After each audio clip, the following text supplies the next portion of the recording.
Sayın Bakanı'nın da Filistin hakkında biraz.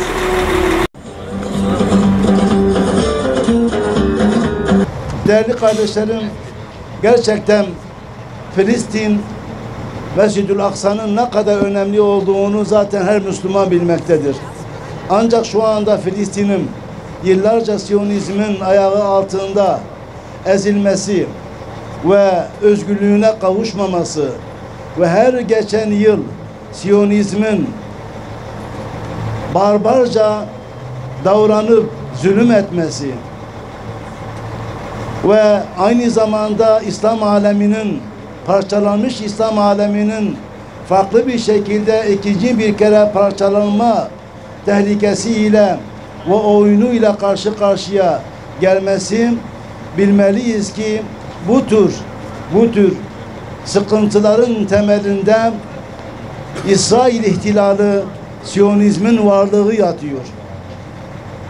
Müslümanların doğuda, batıda, dünyanın her yerinde çektikleri eziyetlerin temelinde Siyonizmin muhakkak bir parmağı olduğunu bilmemiz lazım ve Siyonizmin güdümündeki AB ve ABD'nin maalesef şu yaşadığımız sıkıntıların varlığına Siyonizmi korumak amacıyla yaptıklarını hiçbir zaman unutmamamız lazım. Bizler kendi bölgemizde ve herhangi bir ülkede dünyanın muhtelif yerlerinde yaşadığımız sıkıntılardan ve oyunlardan kurtulmayı istiyorsak muhakkak ki hepimiz Kudüs'ün, Mescid-ül Aksa'nın özgürlüğüne kavuşması için öncelikli olarak yapmamız gereken fıkhan ve şer'an vecibelerinin önüne koymamız gerekiyor.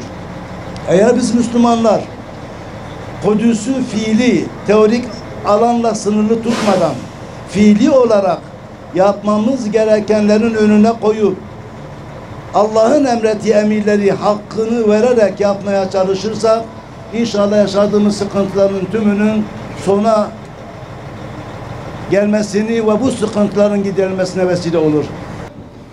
في ذكرى بدء وليس في ذكرى إحراق في ذكرى بدء إحراق المسجد الأقصى المبارك فالنار التي اشتعلت في المسجد الأقصى المبارك لم تطفأ من ذلك اليوم ما زالت النار تشتعل في جنبات المسجد الأقصى المبارك منذ 50 عاما أيها المسلمون في أرجاء الأرض بل يوم اشتعلت النار قال أشعلها يهودي مجنون واليوم يضرم نار الحقد في المسجد الأقصى قيادات الكيان الصهيوني الغاصب رئيس وزرائه ووزرائه ونوابه وأعضاء كنيسته وحاخاماته الحاقدين هم الذين يشعلون النار في جنبات المسجد الأقصى المبارك أيها المسلمون بل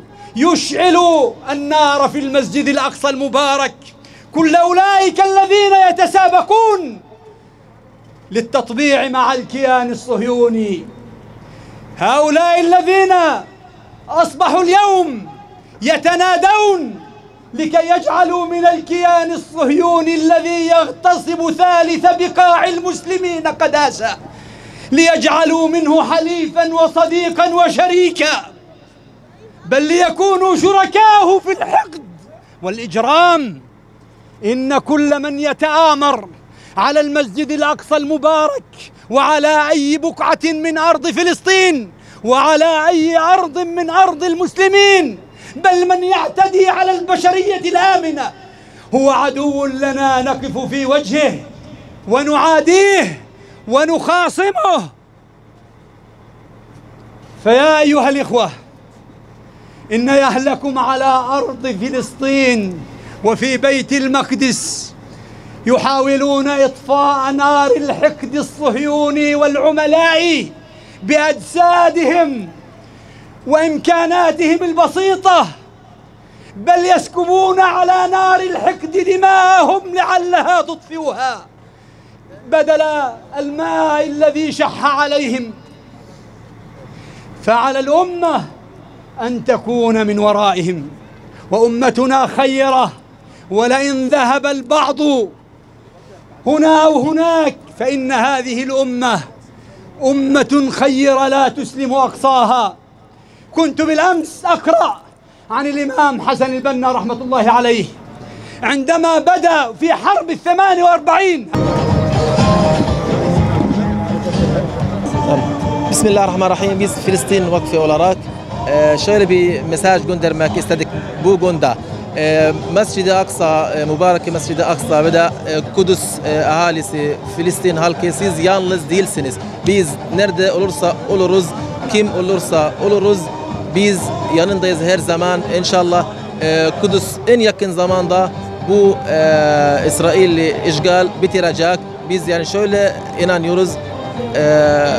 Allah'a her zaman dua ediyoruz. İnşallah biz Filistin şu anda bu konuda Mini Kudüs getirdik. Kudüs ve Mescid-i Aksa her zaman bizim kalbimizde. Ama inşallah en kısa zaman, şimdi bugün Mini Kudüs getirdik ama en kısa zaman inşallah Fatih edeceğiz bu Kudüs şehri inşallah Teala.